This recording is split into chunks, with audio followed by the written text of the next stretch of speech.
Todos os colegas, aos que nos assistem na TV Câmara. Agora em Brasília, 12h56. Os dois. Mais severos. O Congresso Nacional não pode aceitar aprovar matérias de grande importância.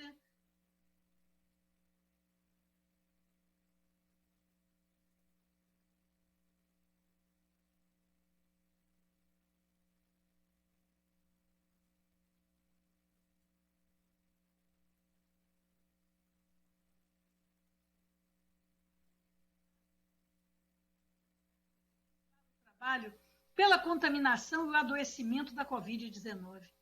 Também, no caso de morte desses trabalhadores, as famílias receberiam uma pensão de R$50 mil, que não pagam a vida. Mas o presidente vetou, dizendo que isso fere a lei de responsabilidade fiscal. Dados do Ministério da Saúde, que são absolutamente defasados e discrepantes em relação ao que diz o Conselho Federal de Enfermagem, dão conta que no Brasil, até julho, nós tínhamos 216.363 profissionais de saúde infectados. Obviamente, isso é muito mais. E que houve mortes na casa, né, de 180 mortes, segundo o Ministério da Saúde, o que também está defasado. São muitas mortes, muitas contaminações com esse exército que está à frente do combate ao coronavírus. Portanto, é preciso marcar a sessão para a derrubada do veto. A questão das máscaras e dos equipamentos de proteção. Aprovamos também essa questão. O Supremo Tribunal Federal teve que ser instado pelo PDT para suspender o veto do presidente em relação à obrigatoriedade do uso de máscaras nos presídios. Imagine a carnificina que já estaria o Brasil nos presídios, mas como ele acha que bandido bom não é recuperado, é morto, ele vetou, inclusive para os presídios, e está suspenso por uma decisão do Supremo. É preciso suspender para todos. Está provado cientificamente que o uso da máscara corretamente de duas pessoas que dialogam é algo que efetivamente diminui enormemente o contágio da Covid-19 e outras partículas virais também. Sem dúvida alguma, a questão dos indígenas, foram 22 vetos ao projeto de proteção dos povos indígenas na pandemia. Estamos com a alta taxa de contaminação. E, sem dúvida, as questões da soberania. O marco legal do saneamento, ele vetou exatamente a decisão congressual da Câmara e do Senado sobre a garantia dos contratos de programa que garantem efetivamente essa troca social entre as empresas e as necessidades dos municípios não lucrativos.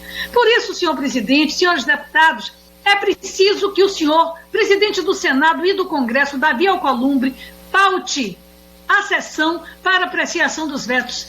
Ou então explique-se diante da sociedade por que ele anula o que o Congresso aprovou. Muito obrigada, senhor presidente, e a nossa expectativa depositada para que o presidente do Senado realize a sessão imediatamente para análise e, com certeza, para a derrubada dos vetos que afirmam o que nós aprovamos. Obrigado, deputada. Agora com a palavra o deputado Hildo Rocha. O Hildo, normalmente, ele sempre fala em plenário, deve estar vindo. Eu concederei a palavra para o deputado quando ele chegar aqui no plenário. Então, passo agora para o deputado Fábio Tradi. Senhor presidente, senhoras e senhores parlamentares, este pronunciamento diz respeito à necessidade de aprovação da PEC da segunda instância. Mas logo quando eu mencionei o nome da PEC, todos os deputados, com absoluta convicção, já pensaram na antecipação do trânsito em julgado para cumprir penas criminais. E não é este o conteúdo do relatório que venho apresentando.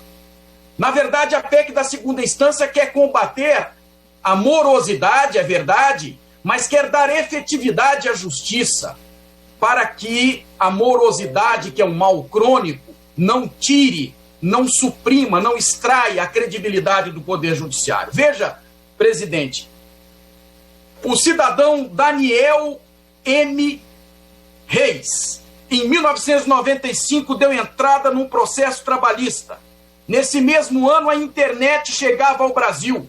Renato Gaúcho fazia seu famoso gol de barriga e dava o título ao Flu na final do Cariocão. Fernando Henrique Cardoso iniciava seu primeiro ano na presidência da República. Mike Tyson voltava aos ringues após 3 anos de prisão. Surgiam os Mamonas Assassinas. A internet foi para os celulares, o jogador virou técnico, o presidente aposentou-se, a banda toda morreu e o processo do Daniel hoje completa 25 anos sem definição alguma. Por que isso, senhor presidente? Porque não existe apenas a impunidade penal. Existe a impunidade trabalhista, como este caso do Daniel. Existe a impunidade previdenciária. Muitos idosos, 70 anos, ingressam com ações para reajustar suas aposentadorias e só vem concretizada a decisão judicial depois de 10, 15 anos, quando já não estão mais entre nós. Tem a impunidade tributária, com empresas sendo levadas à falência por conta da morosidade do judiciário. Nós temos a impunidade civil também. Então, senhor presidente, eu quero fazer um apelo ao presidente Rodrigo Maia, que já no programa Roda Viva, anteontem, reafirmou a necessidade de votarmos a PEC da segunda instância. Ela não visa perseguir um ou outro agente político. Sob o meu relatório, há na realidade o sentido de dar um choque positivo de efetividade à justiça para que a impunidade criminal, trabalhista, civil, previdenciária seja na realidade combatida com inteligência e sentido de generalidade na elaboração da lei. Por isso, o meu apelo aos colegas para votarmos a PEC da segunda instância e combater a morosidade e a impunidade no Brasil. Obrigado, deputado. Agora, convido para fazer uso da palavra o deputado Arlindo Chinaglia. Boa tarde, senhor presidente. Boa tarde, senhoras e senhores parlamentares. Hoje é dia da vigilância sanitária. 5 de agosto, data de nascimento do grande sanitarista Oswaldo Cruz, que ganhou fama quando combateu e venceu a febre amarela. Além de ser aquele que atuou, encontrando duríssimas resistências para que houvesse vacinação contra a varíola, hoje tão comum, e também lutou contra a peste bubônica. Eu ousaria dizer que Oswaldo Cruz é um daqueles brasileiros que os próprios brasileiros mais devem, exatamente por sua atuação na defesa da saúde pública e, por óbvio, na defesa e na promoção da saúde de qualquer um de nós. A vigilância sanitária é um segmento, um setor da saúde pública onde todos os habitantes da Terra estão sob cuidados e sob também a sua ação em nome do Estado. E esse dia, quando apresentei o projeto de lei ainda em 2006, finalmente promulgado em janeiro de 2015, se transformou na Lei 13.098, repito, de minha autoria. O nosso objetivo é que esse dia, 5 de agosto, além de homenagear os profissionais, além de reconhecer o trabalho da vigilância sanitária, é que seja um dia de palestras, de debates, porque é uma ação inerente do Estado. E durante décadas no Brasil, por uma questão cultural, questões políticas, se separava a ação da vigilância sanitária daquela visão estrita da medicina curativa. Mas eu quero aproveitar esta homenagem para chamar a atenção do que a vigilância sanitária, na figura da Anvisa, não fez, desonrando de forma criminosa o seu presidente, a sua função. Porque quando ele comparece num ato, junto com o presidente Bolsonaro, sem máscara, na frente do Palácio do Planalto, evidentemente que ele mandou um recado que envergonha a vigilância sanitária brasileira. É o senhor Antônio Barra, presidente interino da Anvisa, que está há 282 dias sem um presidente escolhido. Isso compõe um mix, um cesto de desastres, onde, lamentavelmente, o presidente da Anvisa se associou. Presidente. Resultado, nós batemos ontem 96 mortes. Hoje vamos bater 97 mil. Portanto, conclua, deputado, homenageamos a vigilância e repudiamos a atitude do presidente da Anvisa. Obrigado, deputado. Agora, bom, ontem o deputado Bibo Nunes fez um questionamento que a oposição ocupava praticamente todas as posições. Os partidos se movimentaram, os deputados, obviamente, e hoje está bem organizado aqui. Só fazendo esse comentário, o Bibo Nunes subiu 5 posições, foi mais rápido hoje. Bibo, estou aguardando, você é o 20º, viu? Para você ver que é a velocidade do sistema, jamais a mesa ou a diretoria aqui permitiria algo parecido, infundada a suspeita. Com a palavra, Bira do Pindaré. Não, perdão, é isso mesmo? É. Não está na sala? Então vamos para o Pompeu de Matos, grande Pompeu de Matos.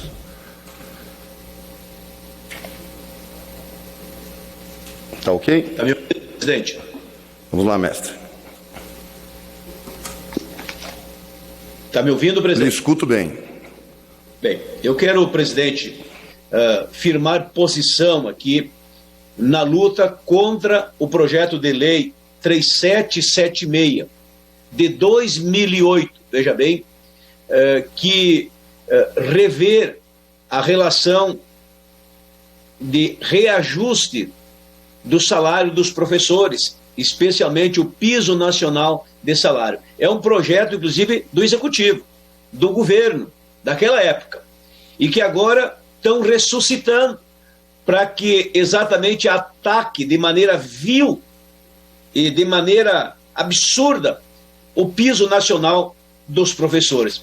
Veja bem, eles querem agora, com a aprovação desse projeto, dizer que o piso nacional de professores será reajustado pelo INPC, Índice Nacional de Preço ao Consumidor, que é o menor índice, que é meramente a inflação. Ou seja, nós não vamos mais ter reajuste dos salários dos professores do Brasil. Esqueçam, Zé Fini, pode fechar para balanço. Então nós temos que ter uma posição muito clara, presidente, até porque sim, o piso nacional de salário dos professores, quando foi criado, foi um piso alto para a realidade dos estados, dos municípios, enfim, a gente compreende, mas era o necessário para que a educação pudesse ter a qualidade que ela precisa.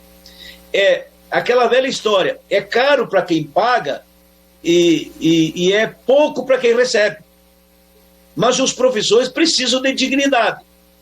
E como a União, a Câmara dos Deputados, o Senado, aprovou a lei do piso nacional de salário e não mandou o dinheiro, não mandou o recurso correspondente para pagar o piso nacional de salário, então criou um grande impasse entre os estados e os seus mestres, seus professores. Só que agora, presidente, essa questão está equacionada. Com a aprovação do Fundeb, nós estamos aumentando em 120%, 130% o repasse federal para os municípios. Para os estados também, consequentemente, o dinheiro que não tinha antes para pagar o piso nacional de salário para os professores vai ter agora. E agora que o dinheiro está chegando, o que eles querem? Eles querem diminuir o reajuste do piso nacional de salário ano a ano. Com o tempo, o piso nacional de salário vai desaparecer, vai virar que nem a aposentadoria do INSS, cujo o reajuste é lá embaixo, abaixo da inflação. Consequentemente, a pessoa se aposenta com 5 salários, depois vai ganhar 4, 3, 2, quando uma hora vai morrer ganhando 1 salário. Aliás, vai morrer porque está ganhando uma miséria. Então, vamos proteger os nossos professores, os nossos mestres. É a razão de ser desse país, é educação, educação, educação. Educação emancipa, educação liberta, educação é vida, presidente. A educação, ela enxerga a longura, encontra caminho, encurta a distância para que a gente possa chegar lá. Esse é o nosso compromisso. Obrigado, por isso nós somos contra o projeto de lei 3776, estão ressuscitando um monstro contra a educação e contra os professores do país. Não com meu voto, não com meu apoio, presidente. Obrigado, deputado. Agora com a palavra, deputado Coronel Tadeu.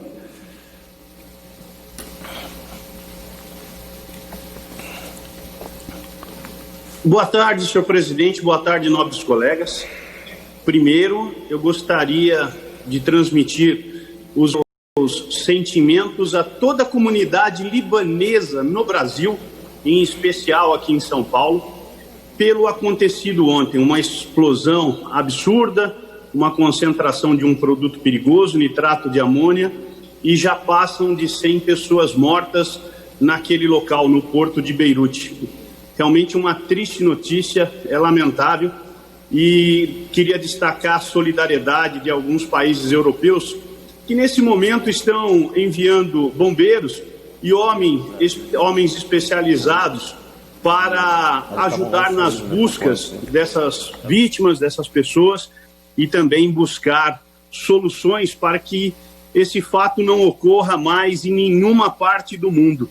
Pode até ser que realmente haja algum produto acumulado em algum lugar, e é missão, acredito eu, dos corpos de bombeiros do mundo todo, propiciar essa prevenção para que nós não tenhamos mais esse fato sendo repetido em nenhum lugar. Na mesma esteira desse raciocínio, eu queria fazer um repúdio à jornalista Vera Magalhães, que acabou de uma forma tão simplista, fazendo pouco caso dessas 100 mortes que aconteceram no Líbano. Mortes são mortes. Não importa a origem, não importa onde e não importa como. É dever do ser humano prestar um mínimo de solidariedade. Aliás, diga-se de passagem, essa repórter, que muitos até admiram, para mim não faz sentido nenhum estar no jornalismo. E principalmente aonde está. Porque vez ou outra acaba soltando algumas pérolas, mas a democracia tem que permitir que a gente tenha ouvidos para escutar de tudo e até besteiras.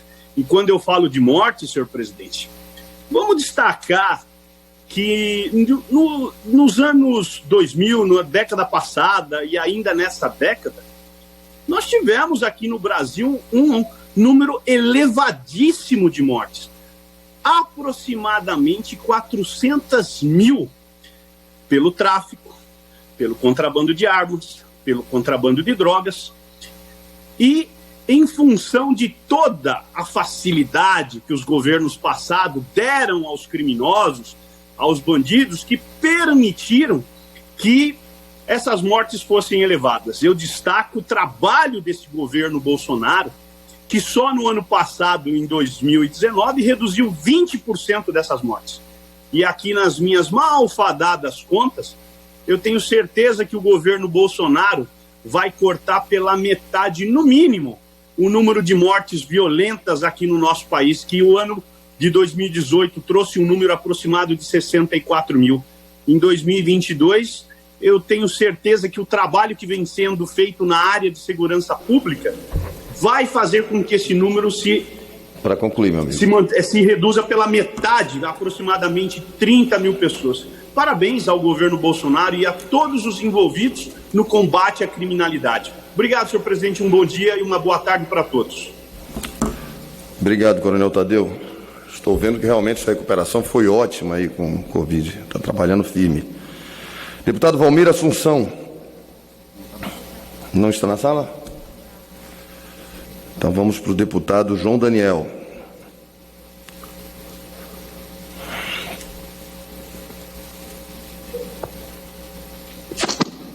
Senhor presidente, senhores deputados e deputadas, nós queremos registrar que participamos na última segunda-feira de uma plenária nacional puxada pela Confederação Nacional dos Eletricitários. Aliás, aproveito para mandar o nosso grande abraço e compromisso com todos os trabalhadores e trabalhadoras do setor elétrico brasileiro, em nome dos trabalhadores e trabalhadoras da Chesf, em nome de todos que fazem esse Sistema Nacional Elétrico Brasileiro. O governo federal está trabalhando para privatizar o setor elétrico, entregar uma riqueza e um patrimônio lucrativo para os interesses e para a iniciativa privada. Faremos todo o esforço, junto no Congresso Nacional, na Câmara e na sociedade brasileira, para defender a permanência das empresas estatais, que são lucrativas, é um setor estratégico para o nosso país e faz parte, sim, da soberania nacional. Por isso, defenderemos a não privatização e a permanência dos empregos e das empresas na área do setor elétrico. E estaremos juntos nesta mobilização e nesta luta. Segundo, senhor presidente, esse debate da reforma tributária muito nos interessa e interessa ao povo brasileiro. Quero dizer que a oposição e a nossa bancada do Partido dos Trabalhadores tem proposta, tem projeto. Nós não acreditamos na reforma tributária que não garanta que aqueles que não pagam impostos desse país, que são os bancos, as grandes fortunas, os ricos desse país, continuem sendo beneficiados. Nós precisamos garantir que se diminua a carga tributária para o consumo, para a classe trabalhadora e classe média, e precisamos atacar aquilo que a maioria dos países já fizeram: taxar as grandes fortunas, os mais ricos desse país. Não é possível que 6 famílias tenham mais renda que 100 milhões de brasileiros mais pobres. Por isso, este será o grande debate para ter uma reforma com justiça, é atacar firmemente as desigualdades e o andar de cima. Gostaria que fosse registrado para os meios dessa casa e Voz do Brasil. Muito obrigado, presidente. Registrado o seu pedido, deputado. Deputado Reginaldo Lopes, agora com a palavra. Também não está na sala? Então vamos para o deputado Pedro Uxai.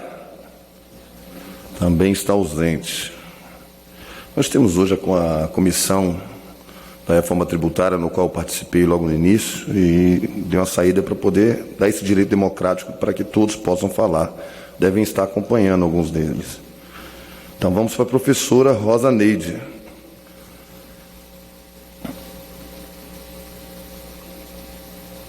Professora Rosa Neide, com a palavra.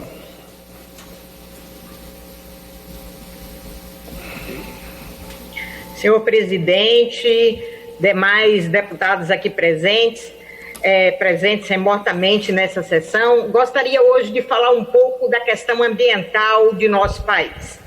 Nós temos um governo que podemos afirmar que destrói o meio ambiente, desmonta a estrutura de controle e fiscalização ambiental, ataca as políticas do meio ambiente, exclui a ciência e o conhecimento das decisões de governo e entrega os recursos naturais para desmatadores e criminosos ambientais, protegendo apenas os grandes latifúndios e o sistema financeiro.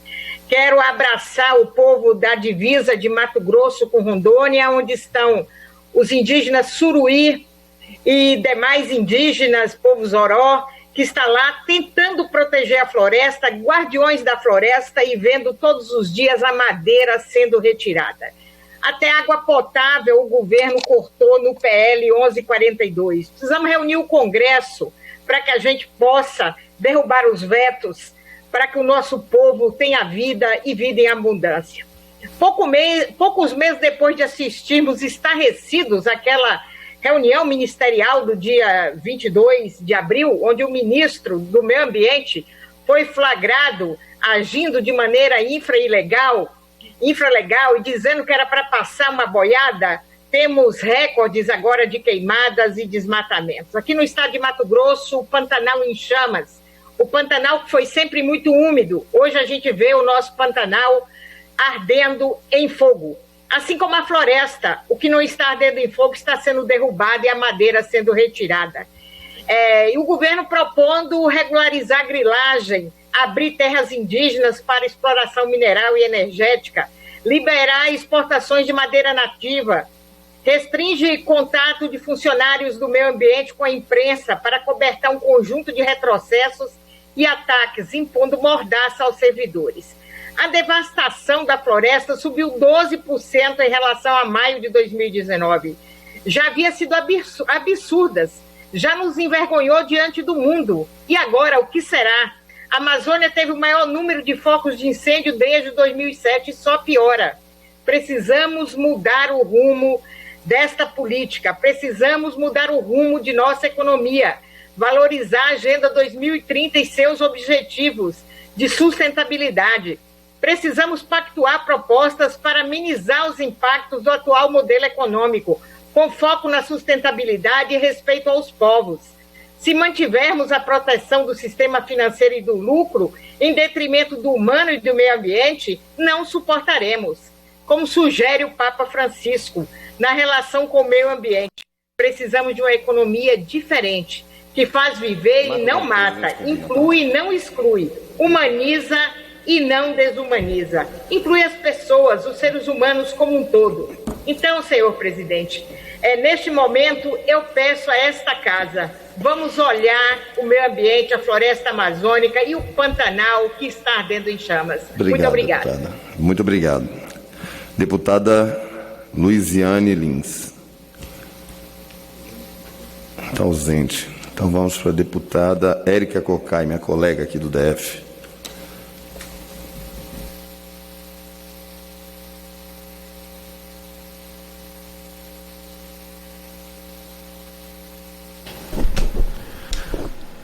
Agora em Brasília, 1h23. Deputada Érica, a senhora precisa ligar o seu microfone.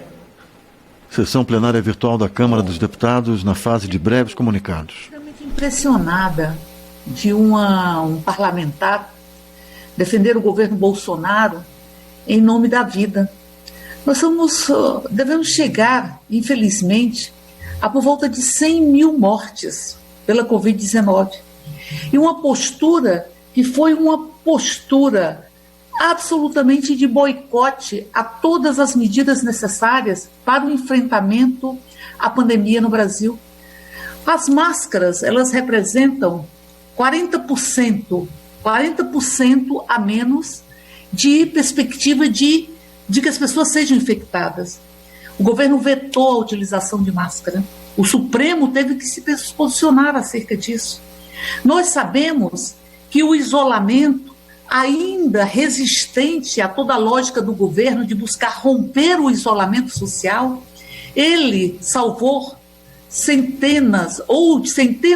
mais de 100 mil mortes. Mais de 100 mil mortes foram evitadas em função do isolamento resiliente e resistente. E me vem aqui dizer que o governo Bolsonaro é um governo que defende a vida. Um governo que está colocando o Ministério da Saúde sem titular há tanto tempo, que, em verdade, tirou 2 ministros porque queriam seguir as orientações da Organização Mundial de Saúde, as evidências científicas, para impor uma cloroquina que todos os estudos pontuam como nefasta para o tratamento da Covid-19, ou para romper o isolamento social que evita mortes em todo o mundo. Então, portanto, nós estamos vivenciando uma necropolítica de um governo que, aliado a tudo isso, veta uma política para atenção aos povos indígenas no combate à Covid-19. Veta inúmeros artigos, inclusive água potável. Aliado a isso, vetou a indenização aos profissionais, aos familiares dos profissionais de saúde que tombaram pela Covid-19 em função da sua dedicação, do seu comprometimento. Vetou isso. Vetou também a posição do Congresso de colocar no rol de exceções para reajuste de vencimentos os profissionais da saúde, da educação, da segurança, da assistência. Então, é o governo da necropolítica. E o governo que acha que o Estado lhe pertence. É um Luís XIV sem o brilho de Luís XIV. Luís XIV que dizia: o Estado sou eu, a lei sou eu. Porque a CGU está tentando impedir que as pessoas se posicionem nas redes sociais acerca do que pensam. Tem centenas de profissionais da área de segurança que estão sendo investigados porque são contra o fascismo. Ser contra o fascismo para este governo significa a possibilidade de serem perseguidos. E, portanto, presidente, para concluir, eu diria, se tentou colocar mordaça nos servidores da saúde, mordaça nos servidores do meio ambiente. É um governo que acha que a política é o exercício do ódio e da defesa dos interesses familiares e particulares. Acha que o Estado tem que servir para defender os seus familiares das investigações dos maus feitos que tem realizado. E acha que deve se utilizar do Estado para a defesa dos seus próprios interesses contra o interesse do povo brasileiro. É necropolítica que está em curso nesse país. Obrigado, deputada. Para fazer uso agora da palavra, chamo a deputada Benedita da Silva.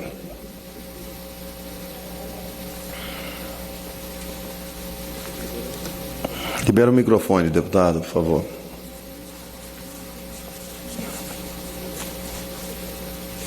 Ô, meu Deus.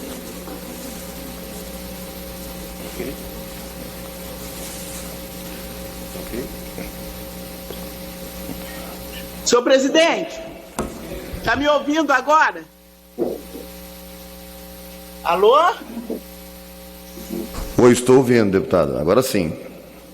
Está ouvindo? Sim, pode Senhor presidente, senhoras e senhores deputados, quero hoje manifestar aqui a respeito de uma situação da qual nós já esperávamos que acontecesse. Senhor presidente, a turma do STF decidiu retirar do processo contra o ex-presidente Luiz Inácio Lula da Silva a delação fabricada por Antônio Palocci.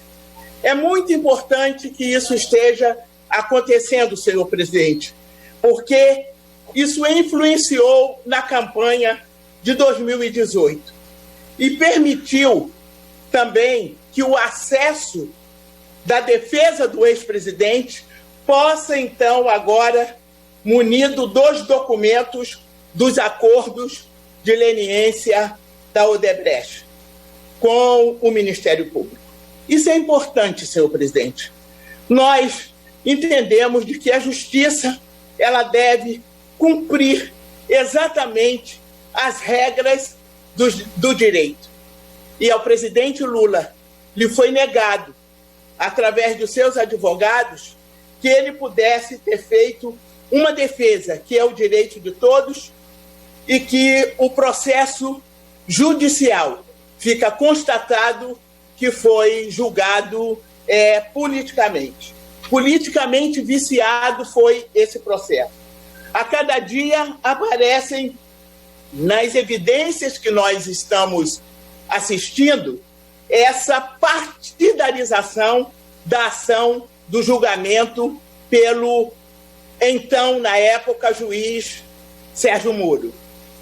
E isso reforça para nós o pedido de que haja uma leitura no pedido de suspeição de Moro na questão e anulação do processo contra Lula. Suspeição, dado o fato de que não houve por parte da sua defesa as oportunidades necessárias. E anular esse processo arbitrário contra o presidente Lula é o nosso principal objetivo e também o critério de restabelecimento do nosso Estado democrático de direito, do qual ainda nós confiamos. O impeachment da presidenta Dilma sem devido crime e também a prisão do presidente Lula e a negação dos seus direitos em poder, como todo e qualquer outro, possa os seus advogados ter acesso a seus autos. Muito obrigada, senhor presidente. Eu que agradeço, deputada. Agora, com a palavra, o deputado Paulão. Boa tarde. Queria cumprimentar o presidente, todos os colegas parlamentares, de forma destacada os internautas. Senhor presidente, vou fazer o uso da palavra que eu considero uma denúncia gravíssima. O Conselho Monetário Nacional, formado por 3 pessoas, decidiu, no dia 30/7, elevar o valor de transações que possam ser feitas para o exterior, inclusive aumentando o limite, que era de R$100 mil para R$1 milhão. Isso é muito grave. Repito, de 100 mil para R$1 milhão. A composição do Conselho Nacional, o Conselho Monetário Nacional é feito pelo ministro da Economia, Paulo Guedes, pelo presidente do Banco Central, o senhor Roberto Campos Neto, que é filho do Roberto Campos, conhecido ministro entreguista do Brasil, chamado Bob Fields, e o senhor Valderi Rodrigues, secretário especial da Fazenda. Então, essa discussão estava congelada desde 2004, tanto no governo do PT, como no governo golpista do Temer. Essa discussão não havia. E em plena pandemia, que é necessário fortalecer a nossa moeda, o investimento nacional, as pessoas podem mandar para fora do Brasil. Repito, que era R$100 mil, pessoas físicas ou jurídicas, bens, direitos, instrumentos financeiros, moedas estrangeiras, depósitos, imóveis, participação de empresas, ações, títulos e créditos nacionais.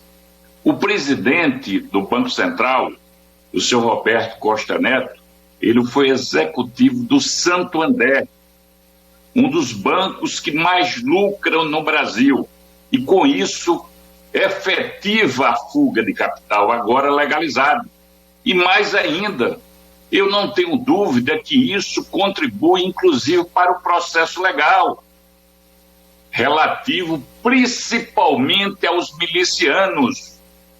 Isso é gravíssimo, senhor presidente, já que é uma decisão do Conselho Monetário Nacional, não precisa autorização do Poder Legislativo. Espero que os órgãos fiscalizadores, como o Tribunal de Contas da União, a CGU, desçam do muro e fiscalizem. Repito, esse é um escândalo e esta casa tem que se debruçar. Na minha visão, é motivo até de uma CPI. Repito, está legalizando 100 mil para 1 milhão pessoas físicas e jurídicas quando a gente está em plena pandemia. Isso é de encontro à soberania nacional. Muito obrigado, senhor presidente. Obrigado, deputado Paulão. Agora em plenário, com a palavra o deputado Charles Fernandes. Boa tarde, senhor presidente. Boa tarde, senhoras deputadas, senhores deputados. Eu venho a esta tribuna hoje, senhor presidente, deputado Luiz Miranda, que preside esta sessão. Venceu no último dia 31 o prazo da ANEEL que impedia o corte de energia por falta de pagamento durante a pandemia. Fica proibido o corte de alguns grupos de consumidores, como os de baixa renda, o que é muito justo, entre outros. Ocorre, senhor presidente, que muitos consumidores que não se enquadram nesse critério continuam enfrentando dificuldades, como os autônomos, microempreendedores e o setor comercial. O setor comercial, pequenos e médios, onde muitos municípios o comércio continua fechado. Contas a pagar, funcionários, tributos, entre outros. Portanto, quero requerer à mesa que sugira a ANEEL a estudar a prorrogação das contas como estava estabelecidos, mesmo porque o país hoje tem altas taxas nas contas de energia. Na Bahia, a Coelba cobra muito caro. É comum consumidores de baixa renda lá no meu estado pagar, consumidores que ganham até um salário mínimo, pagar R$200, R$250 de energia por mês. São taxas altíssimas. E por isso nós temos que estar protegendo esses consumidores. Gostaria também de falar aqui, no segundo assunto, senhor presidente Luiz Miranda, é que estamos solicitando uma audiência ao ministro da Infraestrutura para falarmos de um sonho antigo da região sudoeste da Bahia que liga ao centro do Brasil, que é a BR-030. Essa BR que foi projetada ainda no saudoso Vasco Neto. E essa BR se encontra parada na divisa dos municípios de Malhada e Carinhanha, no Rio São Francisco. Foi feita a ponte e de Carinhanha para a cidade de Feira da Mata e Cocos, e que liga até aqui a Mambaí, chegando aqui a BR-020, é de suma importância a conclusão dessa BR-030. Ela é importante para a ligação da Bahia aqui com o sudoeste do Brasil, especialmente aqui a capital federal. Então, venho pedir atentamente para que olhe com muito carinho ao ministro. Eu sei que está concluindo algumas rodovias do nosso país, voltou a ferrovia também oeste-leste, que voltou retomada das suas obras, e eu venho aqui pedir também a retomada dessas obras de conclusão da BR-030. Quero aqui agradecer as palavras nesse momento, senhor presidente, e pedir a Vossa Excelência que esse nosso pronunciamento seja divulgado nos meios de comunicação dessa casa e na Voz do Brasil. Muito obrigado. Acatado o seu pedido, deputado.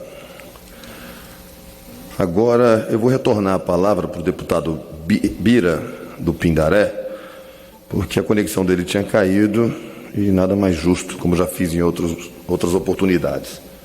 Com a palavra o deputado Bira, do Pindaré. Senhor presidente, muito obrigado pela compreensão. Senhor presidente, eu queria tratar aqui de um tema que está ganhando muita força na imprensa nacional e que nos preocupa muito. Primeiro dizer que nós estamos já chegando a 100 mil pessoas mortas em razão da pandemia. Essa é a situação grave que o país vive.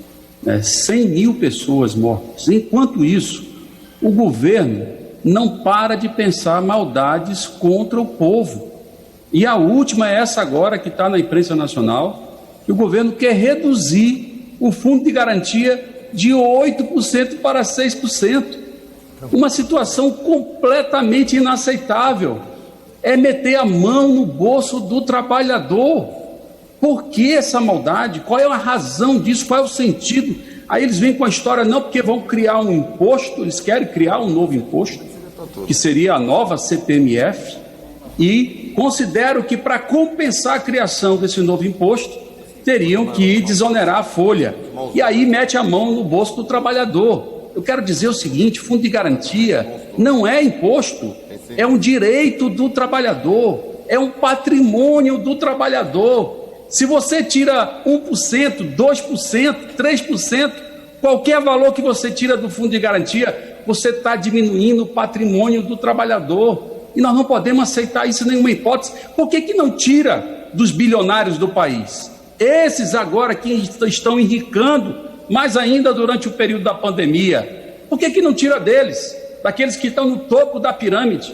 Porque querem tirar exatamente do trabalhador. Nós não podemos aceitar isso por nenhuma hipótese, senhor presidente. Então aqui é um alerta que eu faço a essa casa, para que a gente fique atento a esse debate sobre a reforma tributária, porque por trás disso no meio de um processo em que a gente está aí concentrando as energias para enfrentar essa pandemia, os seus impactos, continua passando a boiada para passar e atropelar o direito da classe trabalhadora no Brasil, como já fizeram aí reforma trabalhista, que não resolveu nada, fizeram a reforma da Previdência, que também não resolveu nada, e a cada dia eles avançam ainda mais para querer desmontar e tirar o direito do trabalhador. Nós não podemos aceitar isso. Eu quero aqui denunciar essa medida, essa que está sendo estudada ainda, que eles nem ousem trazer para esta casa um projeto com essa intenção. Eu quero aqui fazer este alerta, em nome de todos os trabalhadores do Brasil, mas de maneira especial aos trabalhadores e trabalhadoras da minha querida São Luís do Maranhão, a capital de todos os maranhenses, que não vamos aceitar em nenhuma hipótese que meta a mão no direito do trabalhador brasileiro, que é algo sagrado para nós. Essa é a nossa luta e a isso também eu conclamo toda essa casa para a gente unir nossas forças e evitar que isso aconteça e se efetive no Brasil. Muito obrigado, senhor presidente. Obrigado, deputado. Com a palavra agora o deputado Rubens Ottoni.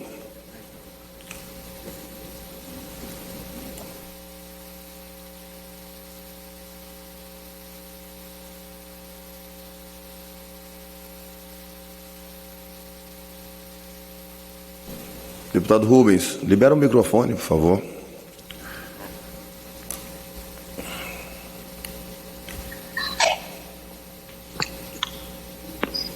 Senhor presidente, ilustres deputados e deputadas que participam desta sessão virtual, povo brasileiro que acompanha pela TV Câmara, nos próximos dias nós teremos desafios importantes a serem cumpridos por aqueles que defendemos a educação pública, gratuita, de qualidade, como um direito de todos os brasileiros e brasileiras.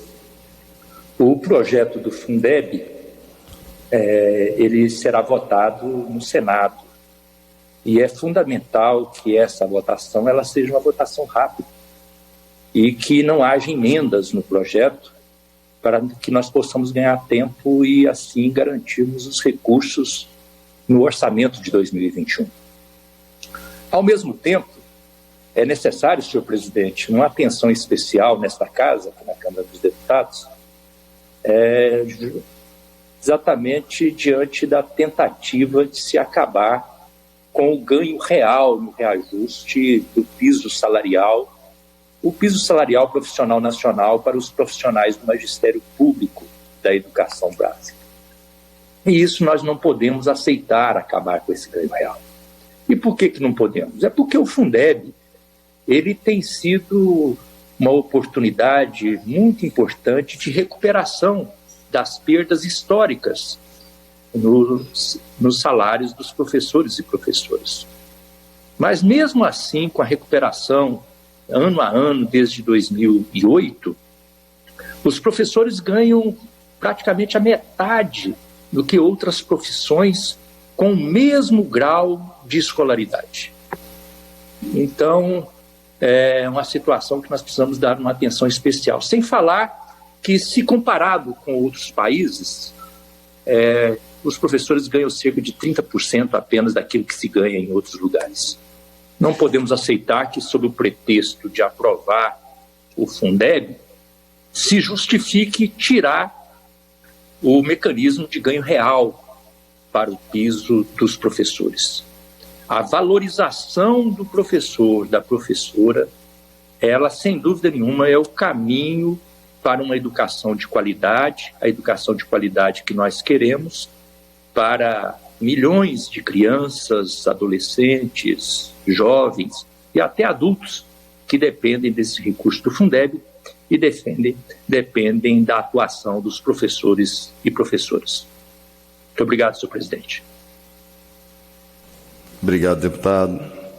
Agora com a palavra o deputado Bongás.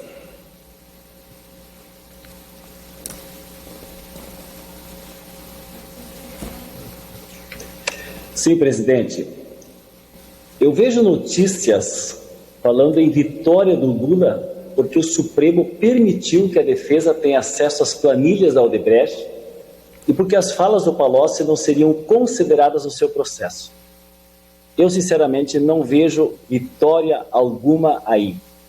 Moro condenou Lula num processo podre, numa peça jurídica imprestável, viciada por interesses pessoais do próprio Moro, que logo depois virou ministro do Bolsonaro.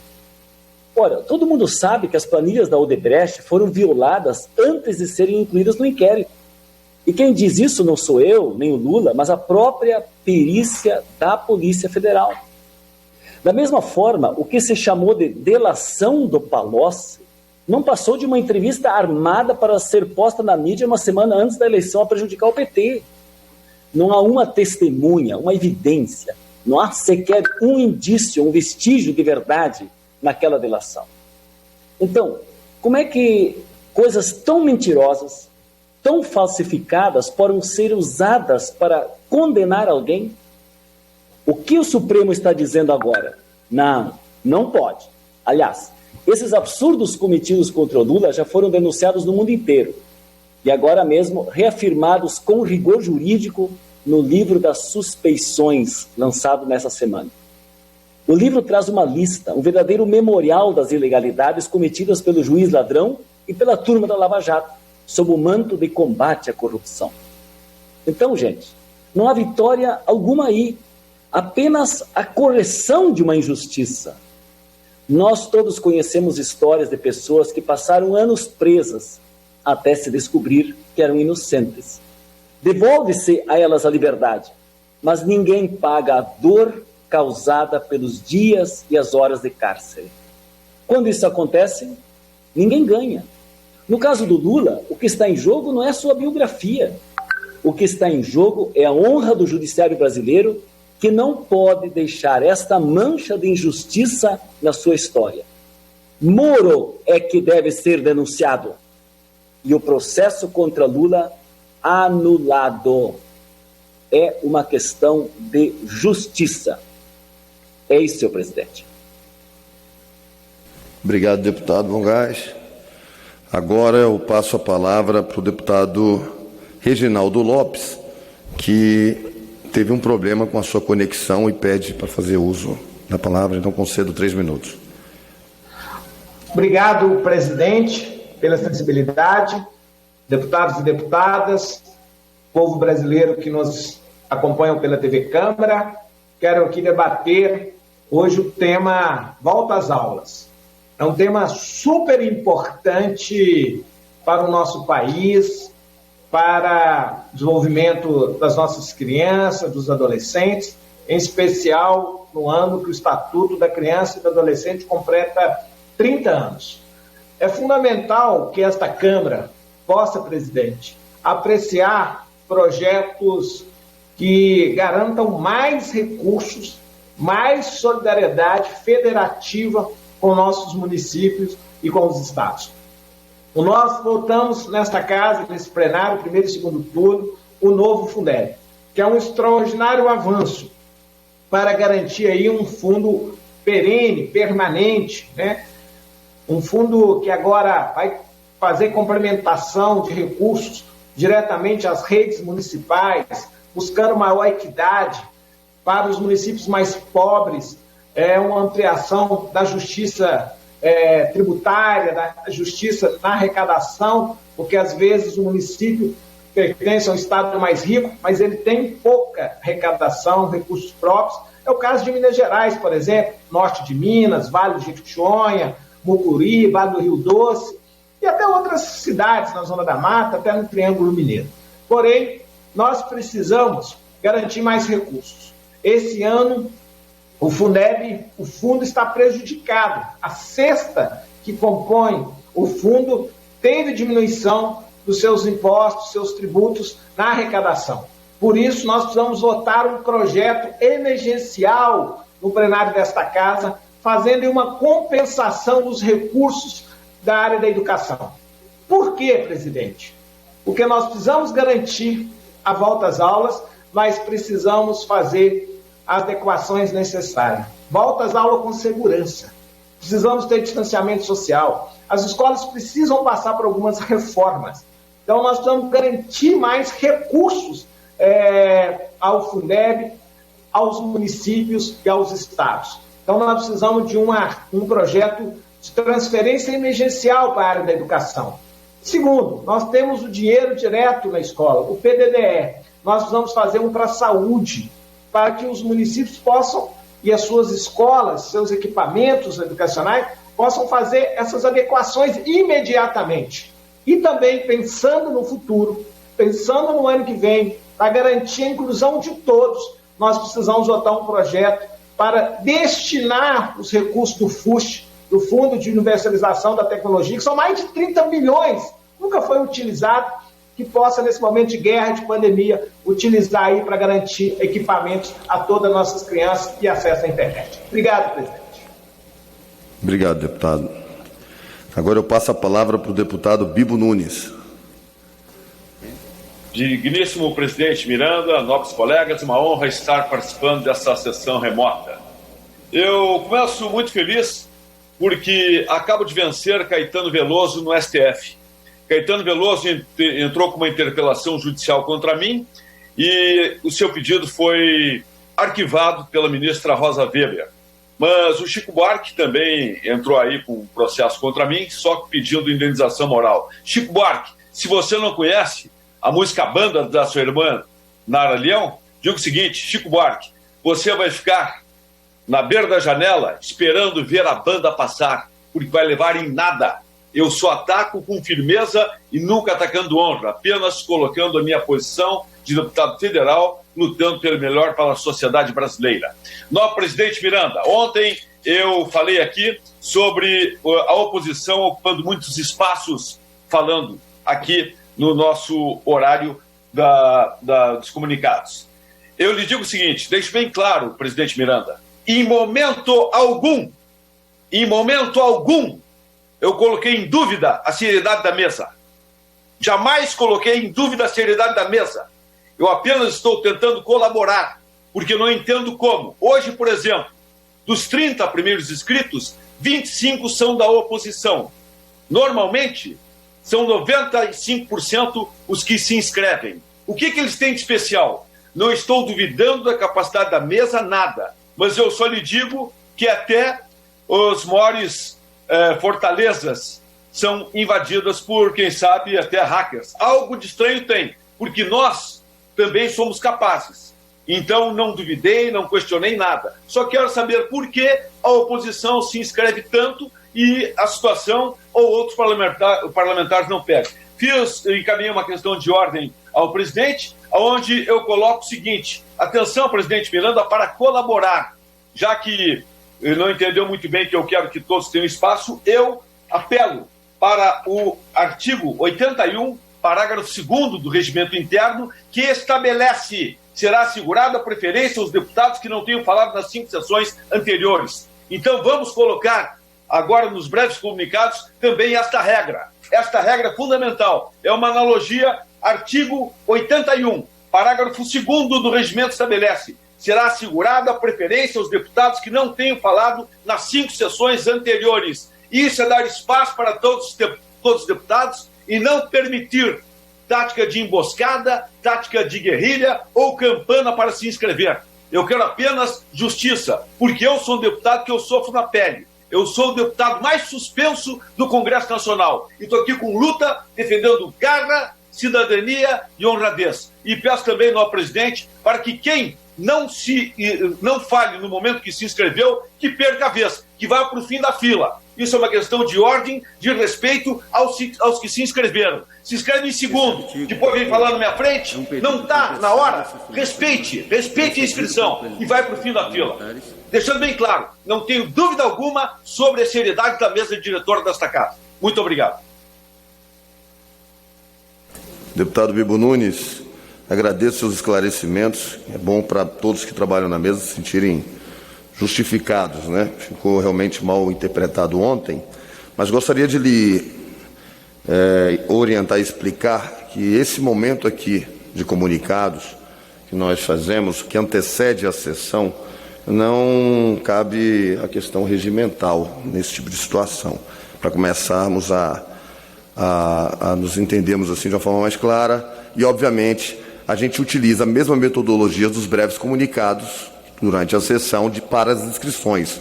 É quem se inscreve primeiro. Se a oposição, até por um direito democrático, que toda oposição, o que ela mais tem é o direito de poder se manifestar e falar, entende esse direito, em sua grande maioria, juntos entram, óbvio que eles serão a maioria nas inscrições, quando você tem uma posição que não tem a necessidade de ficar debatendo. Já tem os votos, já tem a posição, raramente vão ter esse anseio que o senhor tem diariamente, e lhe parabenizo pelas participações. Mas é uma questão que eu acho que é sexo dos anjos, infundada, tendo em vista que eles se inscrevem pela necessidade de falar mesmo, de defender o seu direito democrático aqui nesse plenário, utilizando a mesma metodologia dos breves comunicados, esta casa para dar a palavra. É quem se inscreve primeiro. Não tem nada de hacker, nada de invasão, nada de nada. Um volume muito maior de oposição que se inscreve e, obviamente, consegue mais tempo, um maior número de inscrições. Vamos seguir, para não atrapalhar o deputado Rogério Correia, que é o próximo a fazer uso da palavra. Presidente, quero falar hoje de impeachment. 2 razões e 2 bons motivos para o impeachment.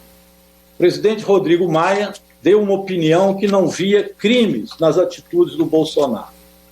Mas é impressionante, ele falou isso e hoje a revista Piauí colocou na capa um crime gravíssimo do presidente Jair Bolsonaro. Vossa Excelência já deve ter lido, assim como o povo brasileiro. O presidente Jair Bolsonaro, em 22 de maio de 2020, numa sexta-feira, às 9 horas da manhã, no seu gabinete, dizendo que ia intervir no Supremo Tribunal Federal, que ia mandar tropas para fechar o Supremo Tribunal Federal até que aquilo esteja em ordem. Repetiu isso e só foi demovido por generais que disseram a ele que isto era ditadura e que ele não podia fechar o Supremo Tribunal Federal. Mas quem trama para fazer isso, e aliás o filho dele já tinha dito que com cabe 2 soldados fecharia o Supremo, é evidente que partiria também para o fechamento do Congresso Nacional, coisa que ele junta em plena pandemia pessoas radicalizadas e fanáticas para atentar contra a democracia brasileira. Isso que a revista Piauí colocou hoje, através da jornalista Mônica Gugliano, é muito sério. É motivo, e já tem pedido aí, de impeachment, para ver como o presidente age atentando contra a democracia no Brasil. São vários os crimes que ele cometeu neste sentido. Isso por si só, presidente Rodrigo Maia, é motivo, sim, para abrir o processo de discussão do impeachment de Jair Bolsonaro aqui na Câmara Federal. Mas eu quero dizer um segundo motivo. São 100 mil mortes. Isso não pode ser normalizado como se fosse uma gripezinha. Isso não pode ser o presidente dizer, e daí? E deixar que as pessoas morram. É o pior país a tratar a questão da pandemia, já virou genocídio. Não sou eu que digo isso. Ministro Gilmar Mendes, ministro Barroso, já repetiram que o genocídio está acontecendo no Brasil e não é exagero. E o presidente joga contra prefeitos, contra governadores, mente, faz charlatanismo dizendo que cloroquina é cura para a Covid-19, sabendo que não é. Enquanto isso, o povo brasileiro padece. Até quando vai durar isso? Para ele implementar uma reforma, que ele está dizendo agora tributária, que não vai taxar os ricos, para fazer a reforma administrativa contra o servidor público, para tirar a pele ainda mais dos trabalhadores e do povo brasileiro nesse maldito projeto ultraliberal? Até quando vão aguentar isso? Impeachment já, fora Bolsonaro. Põe na pauta, Rodrigo Maia. É preciso discutir esse assunto e não dizer que a presidenta Dilma cometeu crimes piores. Mentira! A presidenta Dilma foi injustiçada, e nós sabemos disso, por crimes que não cometeu das tais pedaladas. A injustiça Concluir, do Brasil deputado, tem por que favor. terminar e só termina com fora Bolsonaro. Obrigado. Com a palavra agora o deputado Fábio Henrique.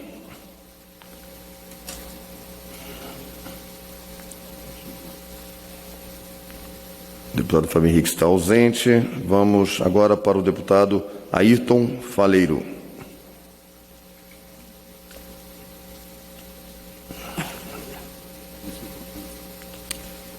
Deputado Camilo Capiberibe.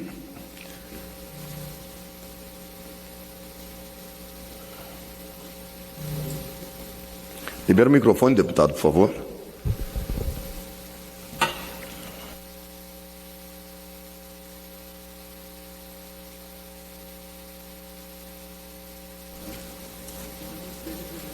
Deputado Camilo, se conseguir ter voz aí, avise. Vou passar agora para o deputado Jorge Sola.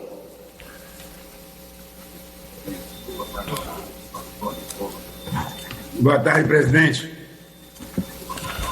Como nosso colega Rogério antecipou, trouxe a questão, eu quero inclusive pedir que sejam registrados nos anais dessa casa e fique marcado para a história a matéria publicada hoje na revista Piauí, da jornalista Mônica Gugliano, cujo título é Vou Intervir, o dia em que Bolsonaro decidiu mandar as tropas para o Supremo. Presidente, foi no dia 22 de maio passado. Ele fez uma reunião no Palácio do Planalto com o ministro da Casa Civil, Walter Braga Neto, com o ministro da Secretaria de Governo, Luiz Eduardo Ramos, com o ministro-chefe do Gabinete de Segurança Institucional, Augusto Heleno, e colocou que iria mandar tropas para o Supremo Tribunal Federal para destituir os ministros, nomear substitutos e interventores. Isso tudo, presidente, porque estavam cogitando pedir judicialmente o seu celular. Imagine o que tinha no celular do presidente para ele estar tão desesperado para anunciar a intervenção no Supremo. E olha que, pelos informantes que passaram para a matéria, esses 3 ministros militares inicialmente receberam bem a ideia. E é óbvio que não ia ser só intervenção no Supremo, ia ser também no Congresso, presidente. Vossa Excelência e todos nós perderíamos a chancela do Poder Legislativo. Seria uma intervenção também na mídia do país. Seria mais um golpe em nosso país. Isso não aconteceu. Mas a boiada continua passando. Nós temos que colocar o impeachment na pauta, presidente Rodrigo Maia. Se Vossa Excelência não tinha visto os outros crimes todos contra a vida de 100 mil brasileiros que estão morrendo graças ao genocídio patrocinado por Bolsonaro, espero que agora Vossa Excelência veja o crime de conspiração contra o Estado Democrático de Direito. Mas tenho que aproveitar também para registrar, presidente, a boiada está passando na Petrobras também, não é só no meio ambiente. Entregaram 3 plataformas pela receita de 1 dia e meio de extração de petróleo. 1 dia e meio. Privatizaram ontem a Fafem, que é rentável, lucrativa. O acordo da Petrobras entregou 2 fábricas para a Proquigel. Desativaram para privatizar. A mesma produção, a mesma eficiência, o mesmo processo de trabalho que dava prejuízo para a Petrobras, agora vai dar lucro para a Proquigel. O lucro sai do povo brasileiro e vai para a mão daqueles amigos do presidente da sua quadrilha genocida. Obrigado, presidente. Obrigado, deputado.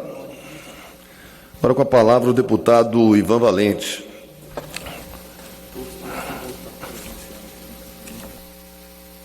Senhor presidente, boa tarde.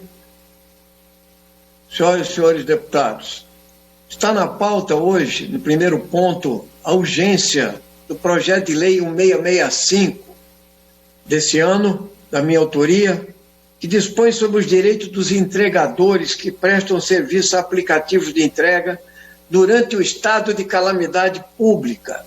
Nós sabemos, todos, que esses trabalhadores, né, se tornaram essenciais na pandemia. Eles já eram, mas se tornaram mais essenciais e mais precarizados ainda.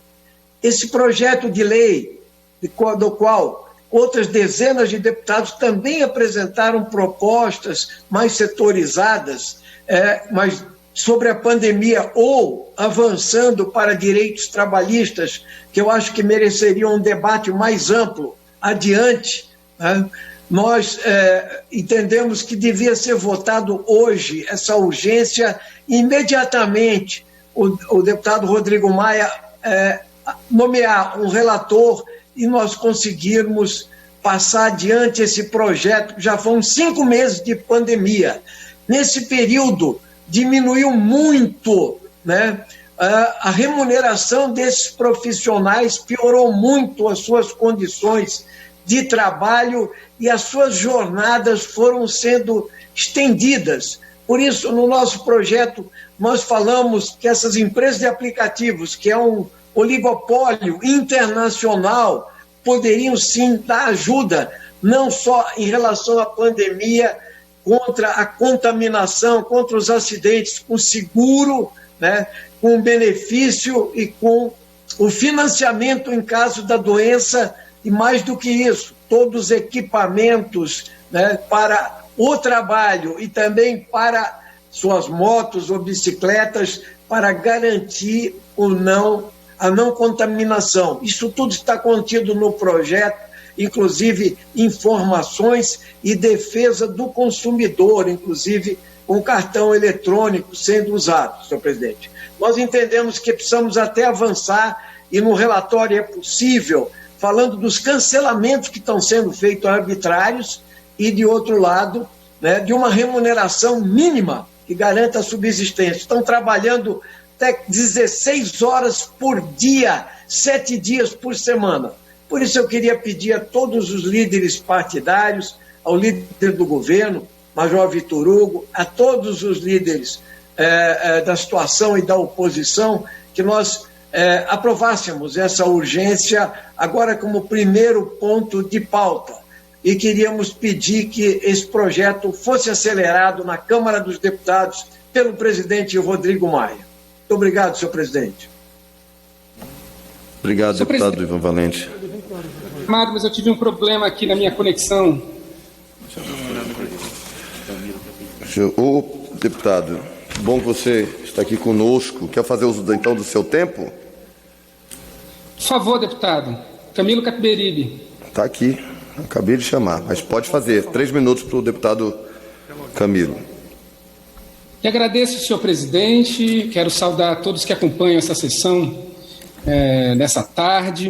E dizer que o que me traz a falar hoje é a situação terrível que o governador Antônio Valdez Góes, do estado do Amapá, colocou pela segunda vez a empresa, que é a Companhia Estadual de Energia Elétrica, a CEA.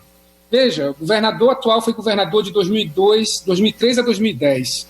Nesse período, ele conseguiu acumular uma dívida de 2 bilhões e 800 milhões de reais para essa companhia. Por quê? Porque não pagava o suprimento de energia para a Eletronorte, fornecedora de energia, geradora de energia, cobrava da população, mas não fornecia, não pagava uma série de outras questões, assim, ou seja, uma administração descalabro, quebrou completamente essa companhia.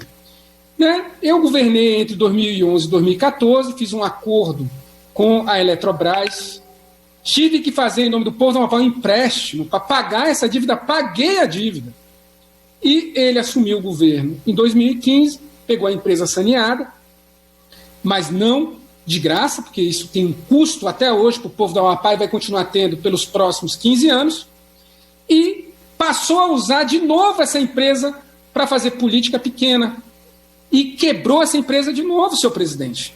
Agora saiu, 3, 4 semanas atrás, numa revista especializada do setor energético, que a ANEEL notificou a companhia pela dívida de 238 milhões de reais, que já acumulou dívida do quê? Do suprimento de energia.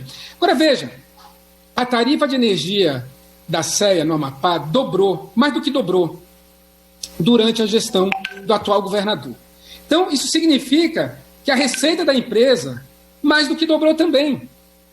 Então, como é que pode a receita ter dobrado, as dívidas terem sido pagas, os servidores concursados da companhia terem sido transferidos para a folha do Estado, para a conta do Tesouro Estadual, e ainda assim a empresa ser deficitária e acumular dívidas. Isso tem cheiro de corrupção. Não só má gestão, não é só má gestão, não.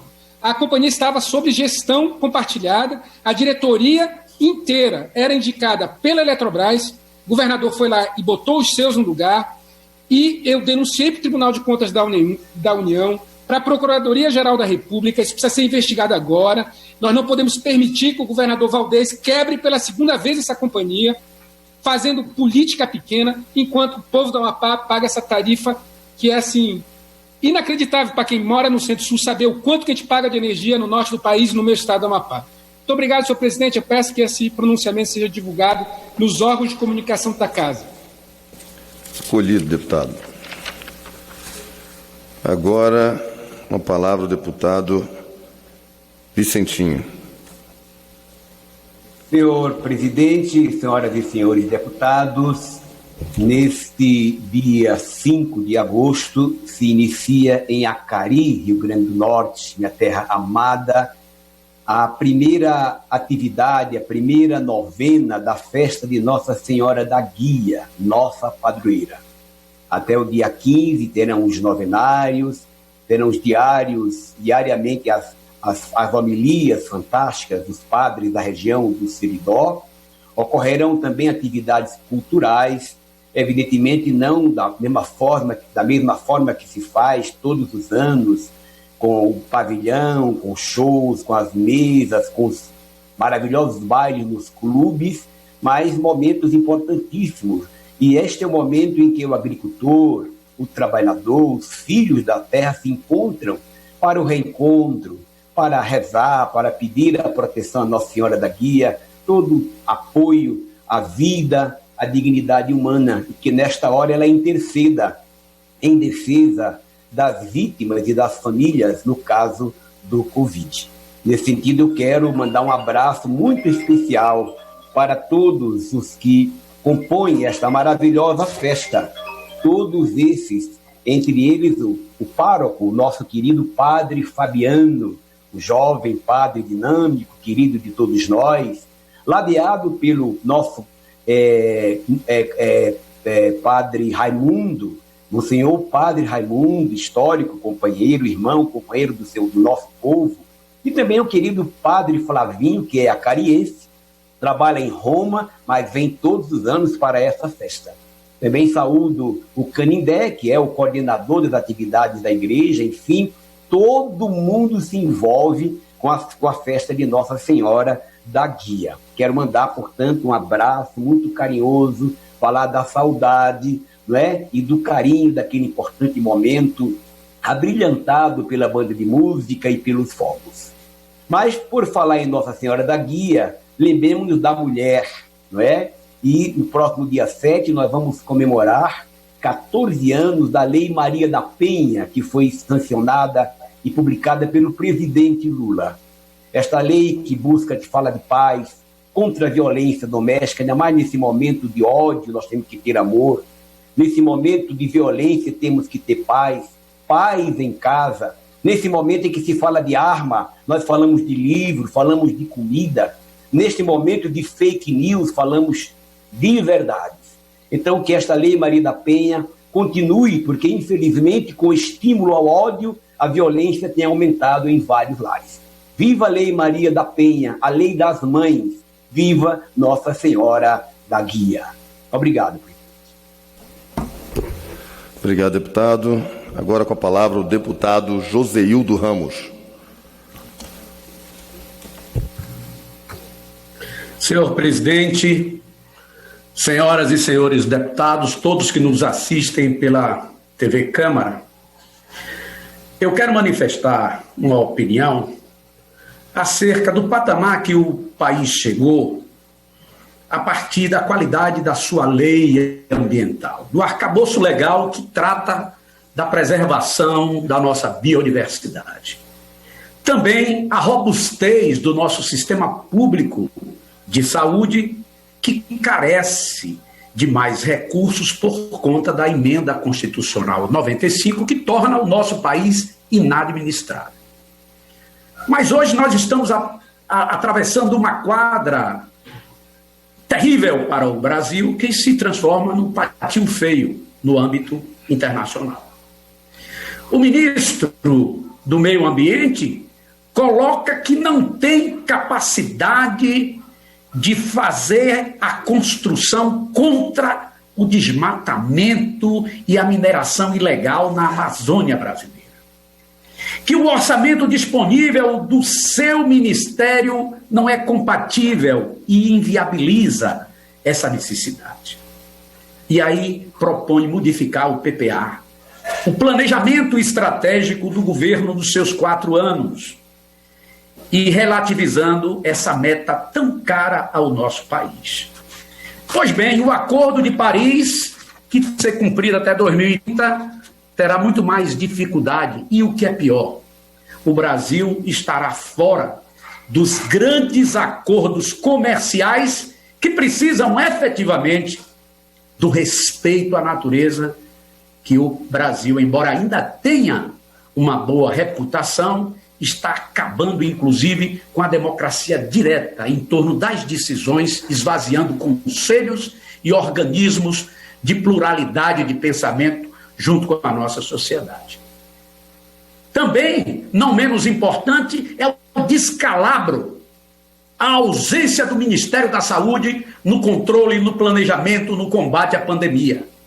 2 ministros foram sacados em menos de 30 dias e um outro ministro, cuja expertise que o levou a ser efetivado até agora, o interino, que não é médico, que não é profissional de saúde, é a sua subserviência. Isso cai como uma luva. Isso serve ao governo Bolsonaro.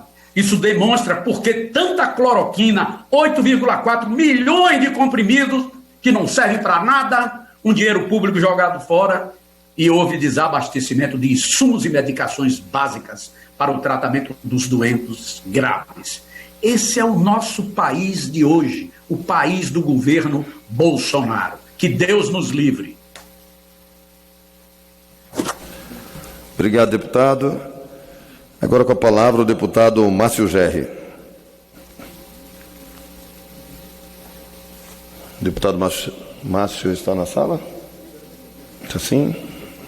Deputado, libera o seu microfone, por favor.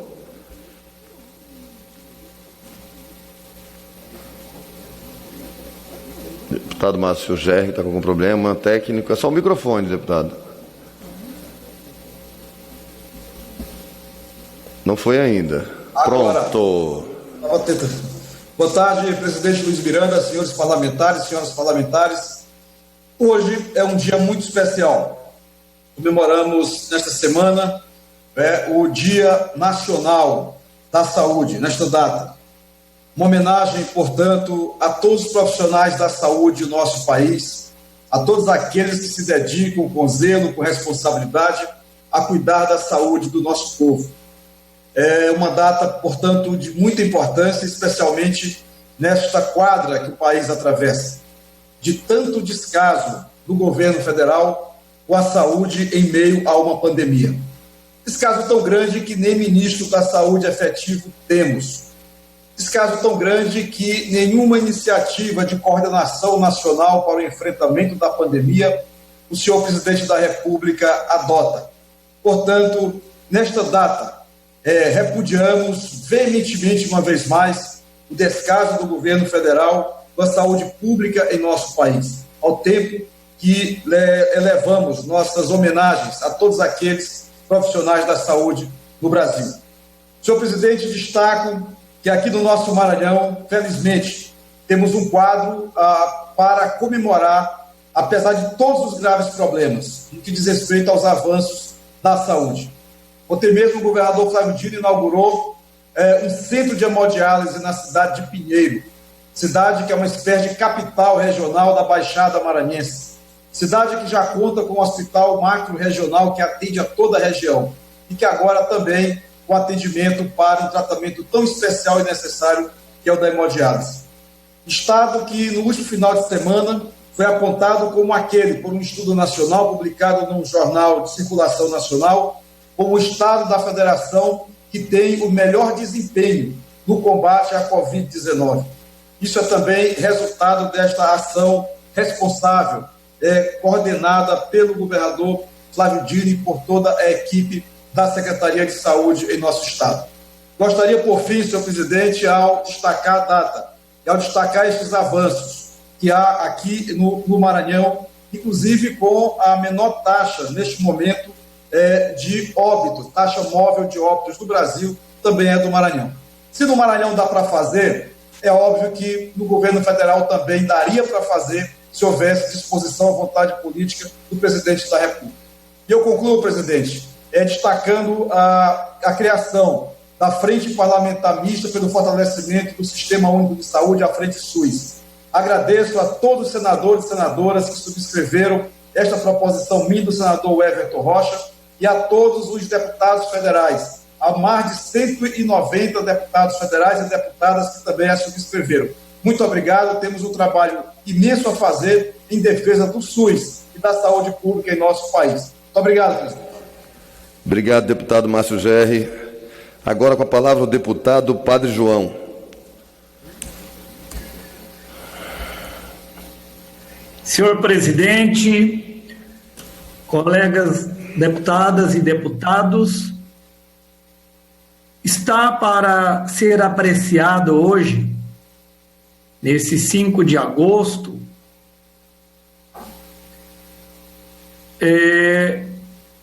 o projeto de lei 735, que é a lei Assis Carvalho, que é todo o suporte à agricultura familiar.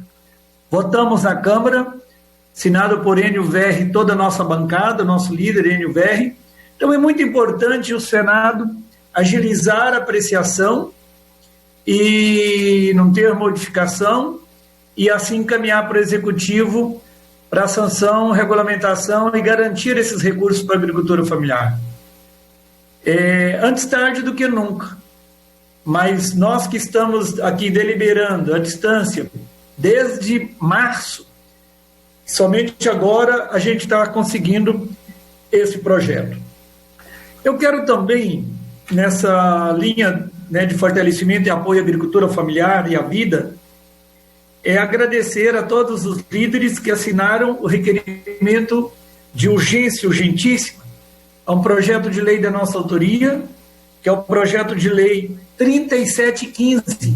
O projeto de lei 3715, presidente, foi acolhido e recebido também pela mesa, já foi recebido pela mesa, para inclusão assim na ordem do dia do plenário.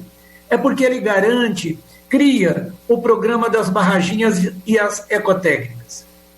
É muito importante, presidente, o acesso à água. E, então, o programa das barraginhas garante a perenização das nascentes. Só que nós temos urgência, e daí essa urgência urgentíssima, porque se a gente conseguir algumas ações antes das chuvas, porque são vários procedimentos para segurar a água de chuva, água de enxurrada, e assim a infiltração, e assim reabastecer o lençol freático. Por isso que um conjunto de ações para conter a água de chuva, em vez de provocar erosão, ela volta. A gente é testemunha de nascentes secas há 8, 10 anos, e com esses procedimentos as águas voltaram, a nascente voltou. Então, é muito importante a sensibilidade, presidente, dessa mesa, que já acolheu, mas de pautar. Então, um apelo a todos os líderes, ao agradecer aos líderes por assinar e a inclusão, o nosso apelo para pautar esse projeto, porque a água é vida. Sem a água não tem agricultura, sem a água não tem vida, nem no campo e nem na cidade. É fundamental a recuperação das nascentes. Obrigado. Obrigado, deputado. Agora com a palavra o deputado Frei Anastácio.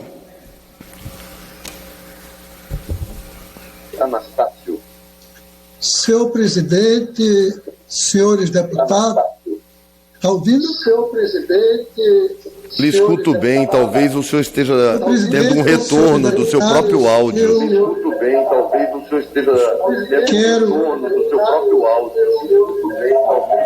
Você deve estar com a televisão ligada também, deve ter outro aparelho ligado. Recomendo que o senhor desligue para ter uma fala melhor. Outro aparelho ligado, recomendo que o senhor desligue para ter uma fala melhor. Outro aparelho ligado, Perfeito, agora sim. Por favor, retorne os 3 minutos do deputado. Obrigado. Senhor presidente, eu quero dizer de que na Paraíba está repercutindo muito forte o veto que o governo Bolsonaro fez ao projeto de lei que dava preferência às mulheres chefes de família no auxílio emergencial. Na verdade, foi um veto machista que demonstra total falta de respeito, de sensibilidade do presidente da República para com as mulheres. Esse projeto foi criado para proteger as mulheres que, mesmo depois de separadas com os filhos, estão perdendo o direito de receber o auxílio por causa dos ex-maridos. Com isso, elas deixam de receber R$ 1.200 de auxílio emergencial na pandemia do coronavírus em cada parcela. Esse veto, senhor presidente, de Bolsonaro, ele permite que homens separados e que não sustentam a família continuem se aproveitando para receber este valor. Mas Bolsonaro, de fato, ele faz muito mal às mulheres, aos pobres, com atitudes dessa natureza, que é praxe dele. Mas nós esperamos que o Congresso Nacional reveja esse absurdo e faça a correção dessa situação tão dramática para as mulheres chefes de famílias. Mas, senhor presidente, eu também quero registrar de que a Paraíba hoje ela está de parabéns. São 435 anos de fundação da capital João Pessoa. João Pessoa é conhecida pela sua beleza, pelo seu povo acolhedor, e eu tenho muito orgulho de viver nesta cidade que me acolheu há muitos anos e faz parte de toda a minha história como religioso e como deputado político.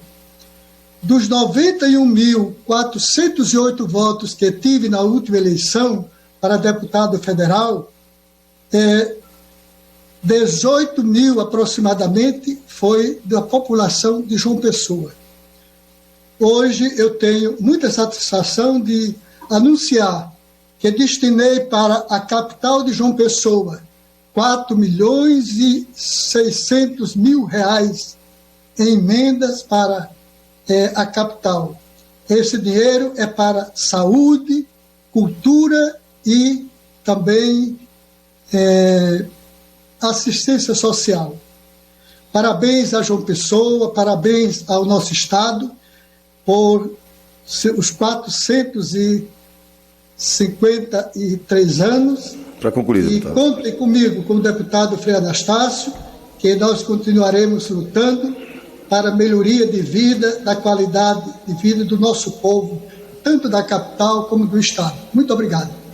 Obrigado, deputado. Agora eu vou chamar aqui por um minutinho, que está aqui em plenário, o deputado Gonzaga Patriota e, na sequência, a deputada Perpétua Almeida.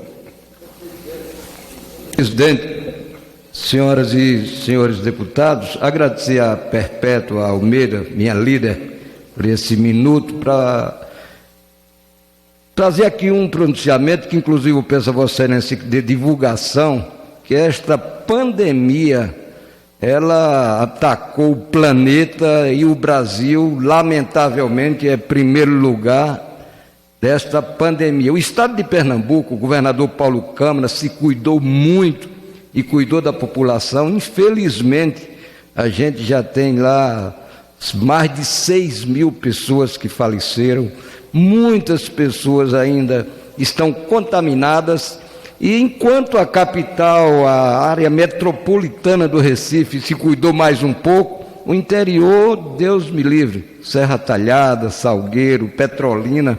E este pronunciamento, senhor presidente, trata de 2 municípios importantes lá no Araripe, município de Oricuri e de Araripina. Os prefeitos, em parceria com o governador, estão fazendo lá uma parada, porque ou a gente cuida ou as pessoas vão morrer. Como o pronunciamento é grande, eu não quero tomar mais o tempo da minha querida Perpétua Almeida, agradecê-la por esse minuto, eu pediria a Vossa Excelência que desse a divulgação e que o povo do meu estado de Pernambuco, do meu país e do mundo se cuide, porque isto não é brincadeira, é uma coisa que não vai parar se a gente não obrigar que ela pare, senão vai continuar matando gente. Obrigado, fiquem todos com Deus.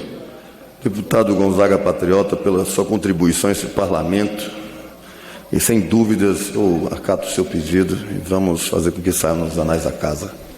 Obrigado, deputado. Deputada Perpétua, com a palavra. Senhor presidente, colegas parlamentares, lamentavelmente, nesta semana, é bem provável que o país vai encerrar o final de semana, deputado Gonzaga, com 100.000 mortos. E esta semana também completa 150 dias, aliás, 180 dias, que nós votamos a lei de enfrentamento à pandemia. Eu quero só lembrar aqui aos colegas, esta semana completam 180 dias que o Congresso Nacional votou a lei da pandemia. E quais são os números que nos trazem aqui?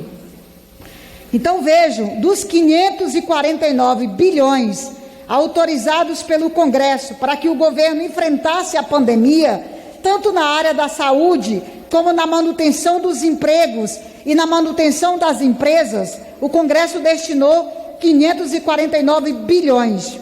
Deste valor, o governo federal utilizou até agora apenas 52%. Dos 289 bilhões destinado para o benefício emergencial, este foi o único item que passou de 50%. O governo chegou a usar 60% do valor do auxílio emergencial, mas ainda falta utilizar 40%. Talvez por isso muita gente até hoje esteja esperando o benefício da lei que o Congresso Nacional votou. Dos 51 bilhões destinados para serem entregues aos trabalhadores, para a manutenção dos empregos deles, o governo utilizou apenas 30%.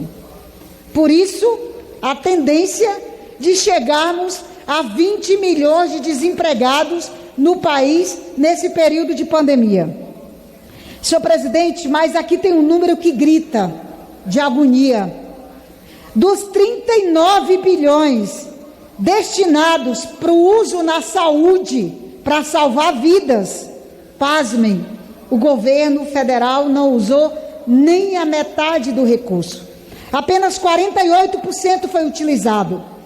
Esse é recurso que poderia ter sido comprado leitos, poderíamos ter comprado IPIs, poderíamos ter instalado UTIs, e lembrem, quando o governo vetou quase todo o PL para salvar vidas indígenas, o governo alegou que não tinha dinheiro, que é uma mentira. Aqui está bem claro o levantamento que foi feito. O governo utilizou apenas 48% dos recursos para salvar vidas na área da saúde. Senhor presidente, lamentavelmente também esta semana, na pesquisa que saiu, entre as mulheres que morreram por Covid e grávidas ou logo depois do parto, no mundo, o Brasil é campeão do número de mulheres mortas por Covid, seja grávida ou logo depois do parto. Esse é um número que nos traz muita tristeza, Por isso eu queria insistir aqui o que eu pedi na reunião de líderes. A bancada do PCdoB apresentou 2 projetos de lei, que inclusive foi abraçado pela bancada feminina desta casa, para salvar a vida das mulheres grávidas e dos seus filhos também. Um projeto de lei, ele traz inclusive a prorrogação do tempo do pedido dos exames, para que não vença enquanto durar a pandemia e as mulheres possam fazer os seus exames pré-natal a qualquer momento. E outro projeto de lei pede o afastamento do trabalho presencial das mulheres grávidas. Nós precisamos urgentemente sair desse triste número de que no Brasil, o Brasil é o país onde as mulheres grávidas mais morrem pela pandemia. Muito obrigada. Obrigado, deputada Perpétua. Para falar agora, convido o deputado José Ailton.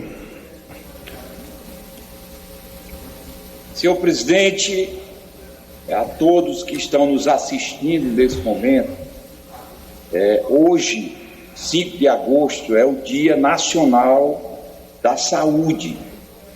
E nós, do Partido dos Trabalhadores, a bancada do nosso partido, reconhece e se solidariza com todos os trabalhadores e trabalhadoras, e todos os profissionais da área da saúde, nesse Dia Nacional da Saúde do nosso país.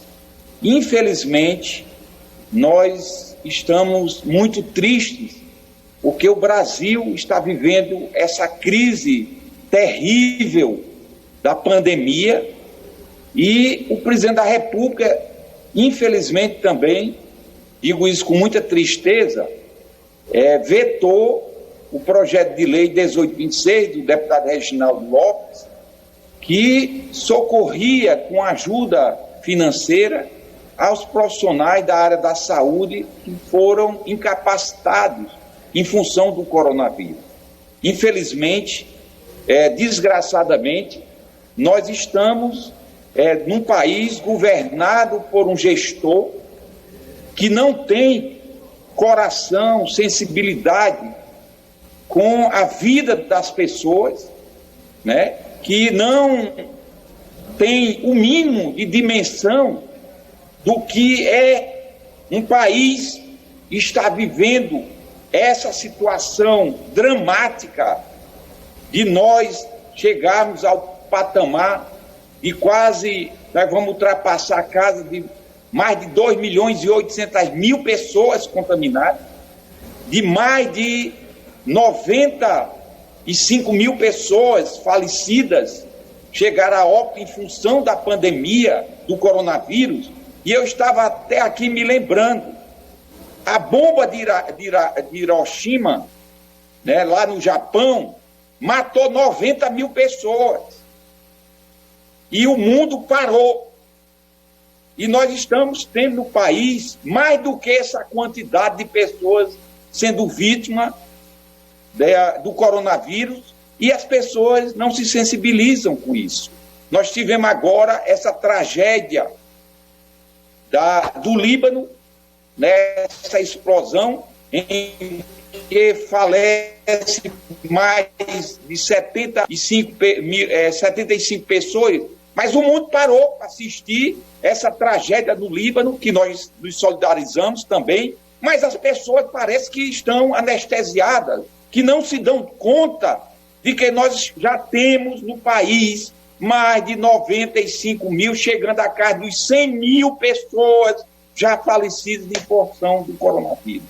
Isso é uma tragédia que nós estamos vivenciando no país, nunca antes vista na história dessa nação, e a gente fica horrorizado com essa insensibilidade, inclusive do governo, não liberar o recurso que deveria ir, inclusive não só para a área da saúde, que nós autorizamos aí no Congresso Nacional, que tem dotação orçamentária e que, infelizmente, o país está aguardando, quem sabe, talvez um milagre para essa tragédia não continuar, porque nós estamos num país sem governo, num país à deriva, numa situação sem nem ministro da saúde. É algo muito estarrecedor eu acho que é um filme de terror que nós estamos vivenciando na vida brasileira. Por isso, fica aqui a minha solidariedade a todos os familiares e amigos que tiveram, né, seus familiares sendo ceifados em função da pandemia. Eu mesmo tive vários amigos e amigas que já se foram em função desse vírus, que é algo estarrecedor, mas que, infelizmente, eu penso que as pessoas parecem que não caíram na real, a gente se acomoda, se acostuma com a desgraça e parece que isso, a meu ver, está levando a uma anestesia das pessoas não se darem conta da gravidade do que nós estamos vivenciando no país, senhor presidente. Por isso eu faço aqui esse apelo para que nós possamos, né, acordar, aberta e nos mobilizar para essa campanha nacional para que o país se previna contra o coronavírus. Muito obrigado, senhor presidente. Obrigado, deputado. Agora, para fazer uso da palavra, o deputado Henrique Fontana.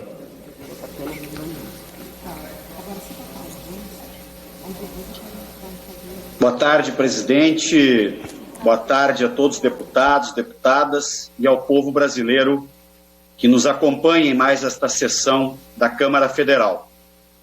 Eu acompanhei a entrevista do presidente Rodrigo Maia ao Roda Viva nesta semana. E a parte mais instigante desta entrevista, deputado Newton Tato, é quando o presidente Rodrigo Maia tenta dizer ao Brasil que não existem motivos para iniciar a comissão de investigação sobre os crimes de responsabilidade cometidos por Jair Bolsonaro. Diz que não há motivo para os pedidos de impeachment. Eu anotei alguns aqui para tentar sensibilizar o presidente Rodrigo Maia, que detém o poder monocrático para decidir isto, que é algo importantíssimo para o nosso país. São dezenas de pedidos que estão nas mãos do presidente Rodrigo Maia. Pedidos assinados por entidades da mais alta credibilidade no país. Dentre elas, a Associação Brasileira de Imprensa e tantas outras.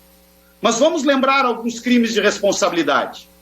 Primeiro, alguém acha que a conduta de Bolsonaro durante o enfrentamento da pandemia de coronavírus não tem nada a ver com parte das 100 mil mortes que o Brasil chora neste momento?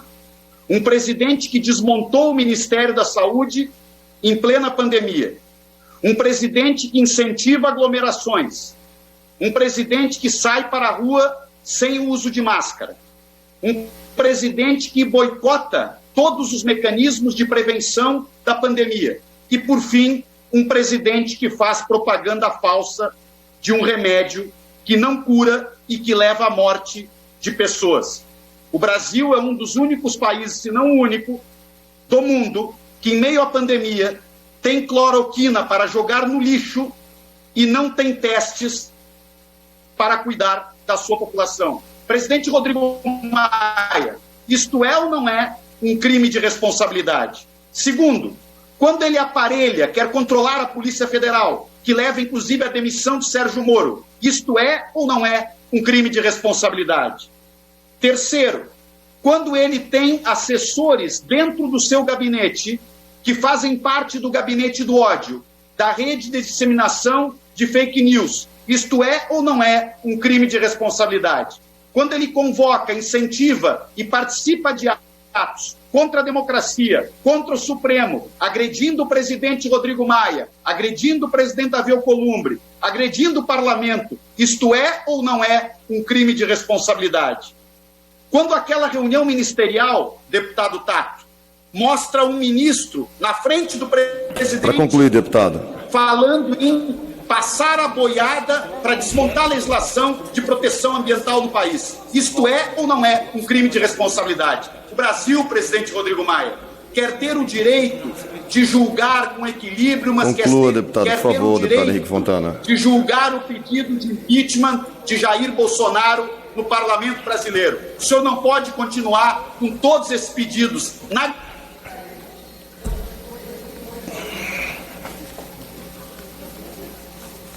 Bom, agora Acho que caiu a conexão do deputado.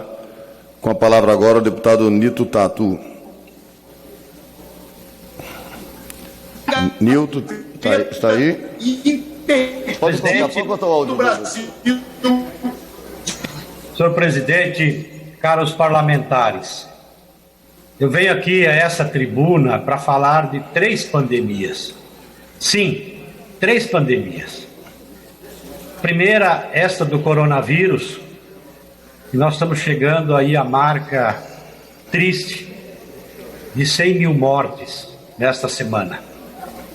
Uma bomba de Hiroshima, como disse nosso colega deputado José Ayrton. E aqui, deputado Henrique Fontana, diferentemente de outros países onde se tem um chefe de governo, chefe de Estado responsável, e que não é insano como o nosso aqui, lá o sofrimento do povo vai ser menor. Como também em outros países, o impacto econômico derivado da pandemia do coronavírus também vai ser menor. Aqui, a quantidade de famílias que vão ficar na miséria, de gente, os milhões de pessoas que vão perder o emprego, também tem um único responsável. O maior responsável é o Bolsonaro. Porque quando ele não seguiu as orientações dos especialistas da área de saúde, da Organização Mundial da Saúde, de que a única vacina possível para combater o coronavírus é o isolamento, é a quarentena, ele foi para a rua, foi fazer manifestação, chamando o povo para desobedecer. Então ele é o maior responsável por todas essas mortes. A outra pandemia, com consequências graves, inclusive, para o país, do ponto de vista do futuro e da imagem também do país, do ponto de vista externo, é a pandemia do desmatamento. O governo Bolsonaro, através do seu mensageiro do setor mais atrasado do agronegócio, o ministro Salles, desmontou toda a política, toda a estrutura ambiental de controle e monitoramento do desmatamento. E nós estamos aí, já no ano passado, batendo recorde de queimadas e desmatamento, e este ano, recorde de novamente, segundo as informações, os dados estão sendo já divulgados nesse momento.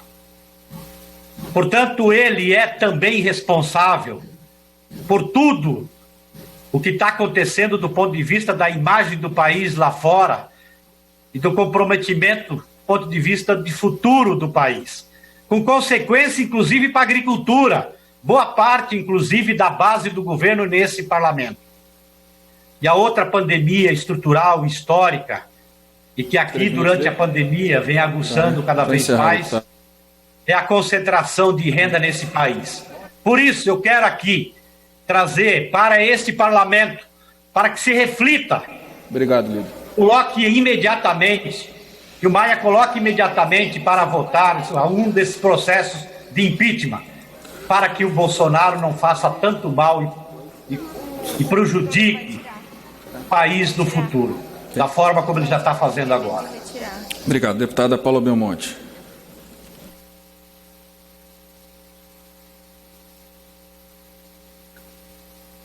Alô? O presidente está me escutando? Sim. Boa tarde a todos, que Deus nos abençoe. Eu quero mais uma vez agradecer a oportunidade de estar falando nesse parlamento e pedir, presidente, nós estamos aí com um requerimento de urgência já votado e que está em pauta há algum tempo já, um projeto de lei 1485, que aumenta a penalidade do mau uso do dinheiro do contribuinte. Eu quero pedir a sensibilidade de todos para que a gente possa colocar esse projeto para votar. É fundamental quando todos os parlamentares que me antecederam trouxeram a situação toda da pandemia, as pessoas morrendo, as pessoas perdendo seus empregos, mas fundamental que nós vamos exercer a nossa prioridade, que é a fiscalização com dinheiro público. Nós não podemos ficar quietos mediante a tantas as ações que nós estamos vendo do mau uso do dinheiro público. É fundamental que a gente possa penalizar, sim, os maus utilizadores desse recurso. Então, eu quero pedir a sensibilidade que a gente vote esse projeto hoje e que as pessoas que não estejam a favor, que se demonstrem, mas que a gente possa colocar a nossa digital e mostrar quem é que realmente está querendo coibir a má ação do gestor. Também quero aproveitar, presidente, e pedir a sensibilidade do senhor para votar o requerimento de urgência. Nós temos alguns projetos que já estão aí para votação do requerimento de urgência, e um deles é exatamente a respeito do estoque da Conab, que é também para que possa facilitar a alimentação para o nosso povo, porque nós sabemos que esse auxílio emergencial é fundamental, mas não é suficiente. E o auxílio que a gente pede aqui é que a Conab possa, sim, fornecer alimentação para o nosso povo.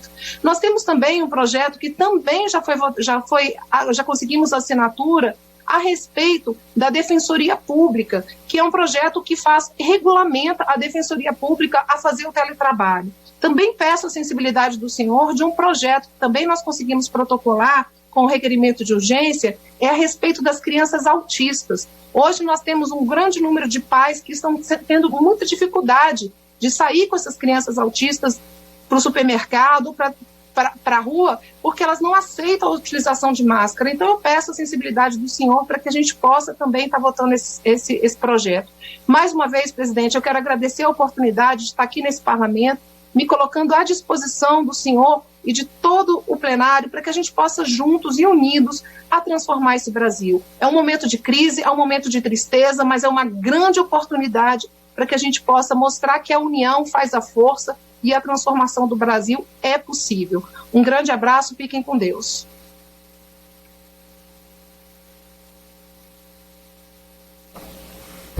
A lista de presença, registro, acesso de 372 senhoras deputadas e senhores deputados no Colégio Parlamentar. Está aberta a sessão deliberativa remota sobre a proteção de Deus em nome do povo brasileiro e somos nossos trabalhos. Nos termos do parágrafo único do artigo 5º do ato da mesa, 12320, fica dispensada a leitura da ata da sessão anterior. Passa-se a ordem do dia.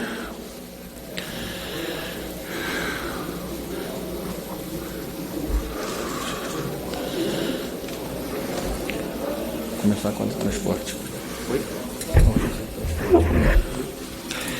Requeremos, com base no artigo 155 do Regimento Interno, regime de urgência na apreciação do projeto de lei 3364 de 20, que institui o regime especial de emergência para o transporte coletivo urbano e metropolitano de passageiros, REMETUP, baseado na redução de tributos incidentes sobre esse serviço sobre os insumos nele empregados, com o objetivo de proteger o setor das graves consequências econômicas oriundas das paralisações parciais ou totais de serviços de transporte público durante a pandemia de Covid-19 e reduzir os prejuízos aos usuários. Orientação de bancada, PT.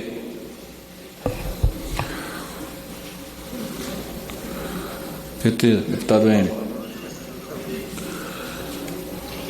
Presidente, nós votamos favorável à urgência sem compromisso com ela.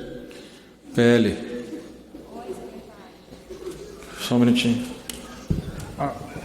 Senhor presidente, essa é uma matéria fundamental para o país. Nós já ajudamos aqui, já aprovamos ajuda para vários setores e esse é um dos setores mais importantes da vida do país. E mais do que isso, qualquer acréscimo no sistema de transporte coletivo, em regra, é repassado para a tarifa. E nós não podemos ainda sacrificar mais ainda a população mais pobre do nosso país. Por isso, PL encaminha sim. PSL.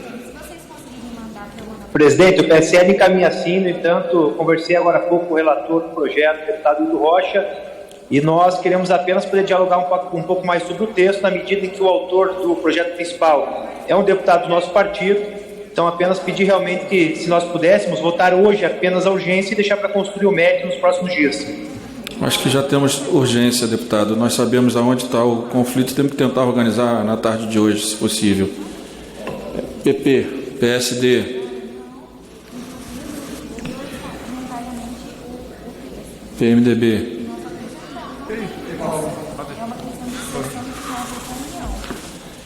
Republicanos,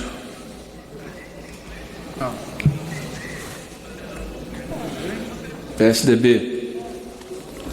O PSDB orienta favoravelmente, senhor presidente. PSB, PDT, Presidente, o PDT vota favoravelmente. DEM. Presidente, democratas, guindo o que foi acordado, vota favoravelmente. Tem sim. Solidariedade. Solidariedade vota favorável, presidente. Solidariedade sim. PROS. PTB. PSD, deputado Darcy. Senhor presidente, PSD orienta sim, senhor presidente. PSD sim. Podemos. PSOL.